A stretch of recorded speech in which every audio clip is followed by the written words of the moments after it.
Social মিডিয়ায় দেখতে পাওয়া গেল মেগাস্টার শাকিব খানের আপকামিং সিনেমা রকস্টারের এডিটিং প্যানেল।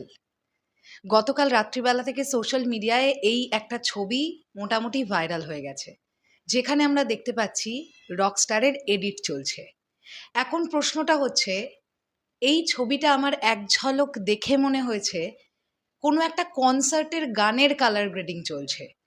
এবার হতে পারে সেটা সিনেমার এডিট চলতে চলতে ওই কনসার্টের গানের জায়গাটা এসেছে, সেটা এডিট হচ্ছে, মানে সিনেমার এডিট হচ্ছে বা কালার হচ্ছে। অথবা এটাও হতে পারে যে নেক্সট রকস্টার টিম যে গানটা ড্রপ করবে বলে মনে হচ্ছে সেটার কালার গ্রেডিং করছে তারা।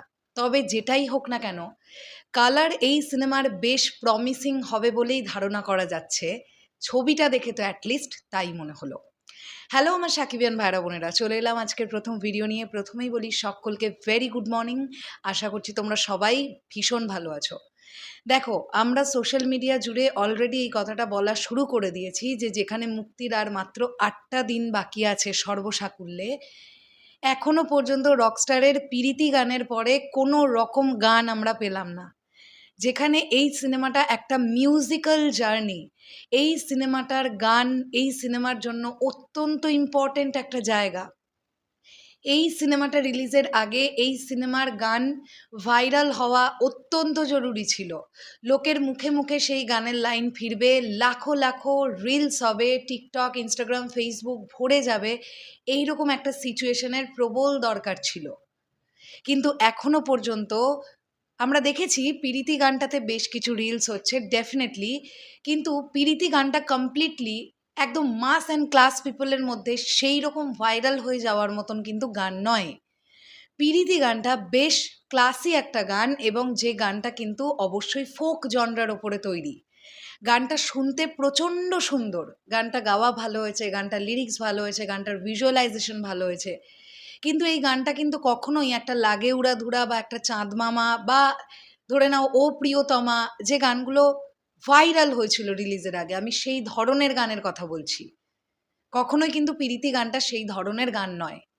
আমরা টিজার দেখার পরে এক্সপেক্ট করেছিলাম যে আমাকে উড়িয়ে দাও এই গানটা নেট দুনিয়ায় জাস্ট আগুন লাগিয়ে দেবে, আমাকে উড়িয়ে দাও গানটা ভাইরাল হওয়ার প্রবল সম্ভাবনা আছে। তো টিম এক্স্যাক্টলি কী করছে বা কী ডিসিশন নিচ্ছে সেটা আমাদের পক্ষে জানা এখনও পসিবল নয়। তবে এই যে ছবিটা আমরা নেট দুনিয়ায় দেখতে পাচ্ছি, এখানে যদি খুব জুম করে তোমরা ছবিটা দেখার চেষ্টা করো, এটা একটা কনসার্টের সং কালার গ্রেডিং চলছে, যেখানে দেখা যাচ্ছে megastar Shakib Khan on stage perform করছেন এবং স্টেজের নিচে প্রচুর ক্রাউড। এখন এটা কি এক্স্যাক্টলি আমাকে উড়িয়ে দাও গানটা নাকি অন্য কোনো গান, সেটা জানার জন্য আমাদের ওয়েট করতে হবে।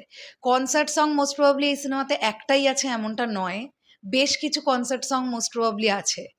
আমি শিওর নই, সিনেমাটা না দেখা পর্যন্ত বলা যাচ্ছে না। তবে বাংলাদেশের পোর্শন শুটিং শুরুর দিকে, একদম প্রথম দিকে কিন্তু রকস্টার টিম মেগাস্টারের কনসার্ট সংগুলোকে শ্যুট করে নিয়েছিল।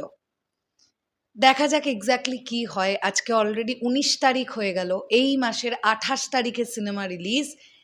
এই 7-8 দিনের উইন্ডোটাতে অ্যাটলিস্ট একটা প্রমিসিং প্রমোশন কি আমরা এক্সপেক্ট করতে পারি রকস্টার টিমের কাছ থেকে? জানি না আমি এক্স্যাক্টলি কি হচ্ছে।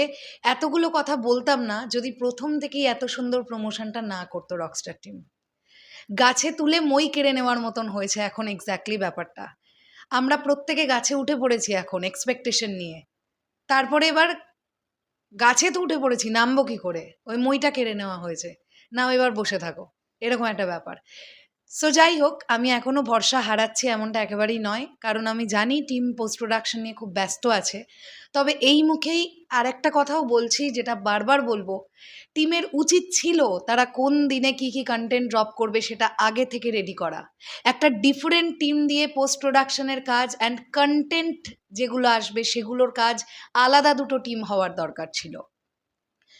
যে মানুষটা পুরো সিনেমার কালার গ্রেডিং করছে তাকে দিয়েই যদি গানের কালার গ্রেডিং করানো হয়, তাকে দিয়েই যদি গানের সমস্ত কিছু কাজ করানো হয়, এভাবে হয় না। আমি জানি না এক্স্যাক্টলি আলাদা আলাদা টিম কাজ করছে কি না, তবে যদি আলাদা আলাদা টিম কাজ করতো তাহলে বলতে হবে যে এটা তাদের ফেলিয়ারনেস, যে তারা রিলিজের 8 দিন আগে এখনো পর্যন্ত একটা ভাইরাল হওয়ার মতন গান ড্রপ করতে পারেনি।